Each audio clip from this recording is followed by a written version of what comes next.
Hello from Dancing Panda Studios. Ben Hubble here, also known as Benji. I am the lead programmer here at Dancing Panda Studios, and this is Dev Vlog number 1. Today I just wanted to give you all an overview of what you can expect from us in the imminent future as we work on our upcoming game titled Radar Command. I'll start off with a brief introduction of the game, the different game modes that we have planned, and then following this I'll show you the basic alpha gameplay that we have going for you so far. It's very early alpha. We've only been working at this for a few weeks, but it'll give you a basic idea of what you can expect to see in the future. So, what is Radar Command? Radar Command is a real-time strategy game designed to be one of cunning, not numbers. What this means exactly is that you'll have to use strategic thinking to develop your own strategies on how to progress through the game, as simple crunching numbers and massing as many void rays as you can possibly imagine isn't quite going to cut it. We have 4 game modes in mind, pretty basic: a single player campaign, an endless mode, which is, as you can imagine, is one that is never-ending enemies, a cooperative multiplayer, and then a 1 versus 1 multiplayer. All 4 very basic things that you would expect to see in a game such as this. But none of that means very much to you yet until I show you what exactly the game might look like eventually. So first we'll boot up and get into single player. This is the map that I've been using for testing. As you can see, I'm in the Unity editor. I figured the best way to run this video would just be show you what I see. Create a straight between you and me relationship here. This is one of the maps I've been working on. Right here's your base. The basic idea of the game is, like any other base defender, you're given a certain amount of currency at the beginning, and you have to use that currency to build units. You build units to defend against incoming attacks. Pretty basic. The one caveat here with Radar Command is you see this red dot here. That red dot represents an unknown enemy. When an enemy is spawned onto the battlefield, you don't necessarily know what it is. If you knew whether or not it was a jet or whether it was a ship, you would know exactly how to handle the attack. But here we don't. It is a red dot. So in order to handle this red dot, there are mainly 2 options. One, you can use reasoning and figure out what this might be. If it's an airplane, then chances are it will fly over water or land. The dot will move over water or land. Whereas if it's a ship, you probably will not see the ship go on land. So you could make deductions on what it might be and send out units accordingly. Another option, if that doesn't quite cut it for you, you can send out a scouting plane. And that scouting plane can just go look for you and find out what it is and then come back. Or if you think you might know what it is right from the get-go based on the movements like we mentioned ago, you can just attack it from the get-go. Send your biggest, baddest plane you got out to attack it, and if it can when it gets there, it will attack it. If not, it will report back to you that the dot is not what you thought it was. It comes back, and then it'll tell you what it was, because by then it will have seen it. You might have just wasted some time now, but eventually you'll get to taking care of that red dot.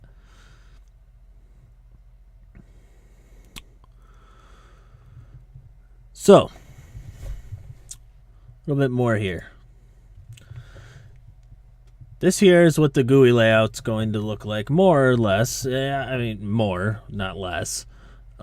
This here is just, like I said, this is very basic, early alpha.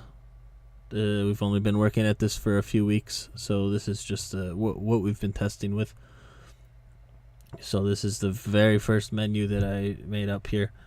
Eventually, this will be more or less your inventory. It'll have how much money you have, what units you have to your disposal, like which ones you've bought, things of the nature like that. And then there will be different shopping tabs in which you can buy different units. Now, as you can see, there are lots of different units so far. What's that? 5 different types of planes on the menu alone. And then a helicopter, a ship, and a tank. Now, eventually, these different types of units will be split out into categories and then expanded upon, so you can buy the certain planes that you want for their use. They'll all have their own niche. And then, based on what you buy, you can play the game accordingly. Very, very customizable. One other point that I really would like to stress is that from level to level in adventure mode, you will keep everything you did in the previous level. That is one thing that myself and some of my other team members have discussed. Say, for example, in games like StarCraft, you research a certain type of attack, and then the next mission, you have to research it again. That's cool and all from the RTS perspective, but from a real point of view, it kind of doesn't make sense. So what we want to have here in your single-player adventure mode is for it to feel very realistic and linear as you're going forward. If you train one of your guys to be a level 9 on the fighter plane, we want him to maintain that stat as the levels go on.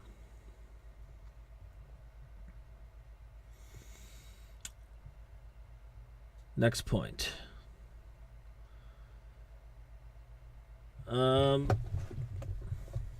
So yeah, this will continue to grow. This menu here will be growing out in the next few weeks. I plan to get the inventory thing that I mentioned about, and then I plan to get all these tabbed out so they'll be a lot more customizable. And I also plan to work on the movement a lot more. Let me show you what the basic way this works, though. So eventually it'll be like this. You just click your unit, and he will. For now, he just spawns on what I'm deeming the spawning platform. Eventually, this will be a lot smoother of a process, and then once you'll have a window over here inside of your inventory thing, telling you what you just selected and giving you options on what you want to do with it. So you select your plane, he'll take off, you tell him what to do, and we'll say, all right, plane, we want you to go and inspect this red dot over here. So he'll fly over and see what's up with this red dot. Well, he gets close enough to it, and then he sees that it is a plane. Apparently, there is some sort of bug in what I've done, because last time I checked, planes do not fly like that. That is not correct. Point being, he will see what the red dot is, and then he will fly back. Once he flies back, he tells you what he saw, and then you can proceed from there.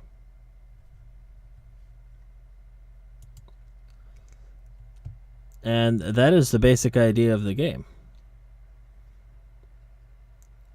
A basic base defense game in which you have to strategically figure out what units are being sent at you and deal with them accordingly.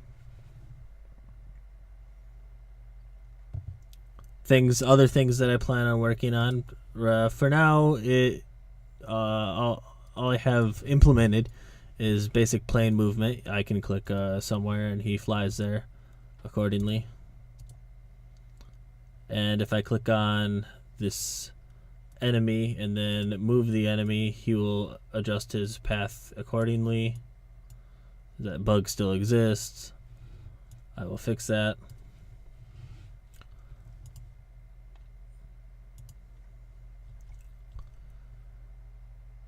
And there will also be improvements on flying patterns too. So right now, if I click on the plane and I move him, and then I click behind him, boom, he moves back. Planes don't do that. That's nonsense.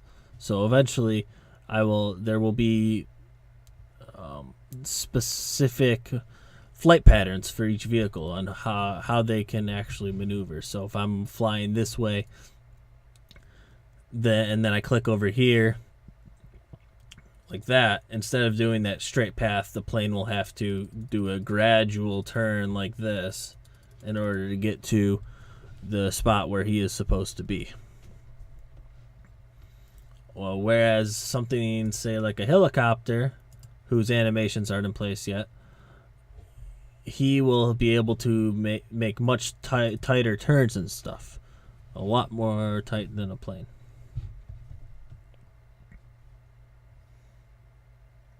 So that is that part of this vlog.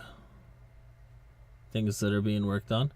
I'll expand a little more on a couple of the game modes that we mentioned. Endless mode is, as it implies, endless, rather than being sort of like a campaign with missions kind of thing, adventure mode-esque. It'll be just onslaughts of enemies. Prepare yourself, because it's just going to go forever until you can no longer handle it. Co-op multiplayer, as the name implies, just pretty much the same as single player campaign, except you and your cooperative ally are both helping to manage the resources. And then another multiplayer mode which we have, which to me is my favorite. It sounds very intriguing to me. The 1v1 multiplayer, player versus player, where there will be I will control, say, this map that we just saw. The opposing player will control another map, and then there will be a third map in between the two players' maps, which will be kind of like the middle battlefield ground. And that's where a lot of the fighting will happen. And eventually what it becomes is the middle battlefield will be sort of a tug-of-war thing. Whoever is commanding the most of the map is going to have the best time. And once you are able to destroy the enemy's base, you will win. So the game is coming along. Like I said, we've only been working on it for a couple of weeks. There's still a long way to go. And I'm working on it every day. All the guys that I'm working with are working very hard. We look forward to getting as much support as we can. This is a game that we think could be very fun to play, and we think everyone could have a fun time playing it too. I will be working diligently on this, and I think within another week or two, I'll give you another developer vlog to show you what I've got, what improvements I've made, maybe new directions if any exist. And I encourage any comments or suggestions that you might have. If you could leave those for us, that'd be great. You can also leave any comments to us on our Facebook, which you can find on our Indiegogo page. or you can contact me personally if you would like. I believe my email can be accessed through the Indiegogo page. Well, I thank you for watching, and I'll see you in the next one.